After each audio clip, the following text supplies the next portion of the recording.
நேற்று நான் உங்ககிட்ட பூ வாங்க வந்தேன், முழம் எவ்வளவுன்னு கேட்டேன், கொடுக்கறத கொடுன்னு சொன்னீங்க. நான் 20 ரூபா தான் இருக்குன்னு கொடுத்துட்டு போனேன். ஆனால் முழம் நேற்று 80 ரூபா வரைக்கும் விற்றுருக்கு. ஏன் என்கிட்ட முழம் இவ்வளவுன்னு நீங்கள் சொல்லலை? சொல்லுங்கன்ற. அந்த அக்கா எதுவுமே சொல்லாமல் பூ கட்டிட்டு இருக்குது.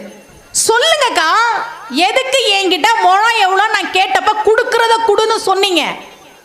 அந்த அக்கா சொன்னாங்க பாருங்க ஒரு பதில், நல்லா கவனிங்க.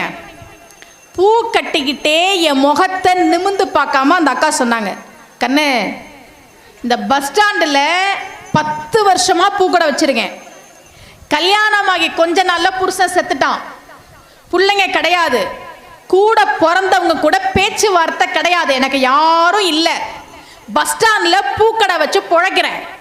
ஊருக்கு போறவங்களாம் பூ வாங்க வருவாங்கல்ல, அப்போ பூ எவ்வளோ, பூ எவ்வளோ, பூ எவ்வளோன்னு கேட்பாங்க. இந்த 10 வருஷத்துல இதை தான் நான் அதிகமாக கேட்கிறேன். பூ எவ்வளோ, பூ எவ்வளோ, பூ எவ்வளோ, இப்படிதான் கேட்பாங்க. நீ ஒருத்தி தான் அக்கா அப்படின்னு கூப்பிட்டு பூ எவ்வளோன்னு கேட்டியா? உன்கிட்ட பணம் வாங்க எனக்கு மனசு வரலம்மா. உறவுன்னு சொல்லி கூப்பிட ஒருத்தரும் இல்லாம அனாதையா 10 வருஷம் பஸ் ஸ்டாண்ட்ல இருந்தேன். எல்லாரும் பூ எவ்வளோ, பூ எவ்வளோன்னு கேட்டப்ப நீ ஒருத்தி தாமா அக்கான்னு என்னை கூப்பிட்ட. என்னை உறவு சொல்லி ஒருத்தி கூப்பிட்டாலே அவகிட்ட போய் முழம் 80 ரூபா நான் எப்படிமா கேட்கறது?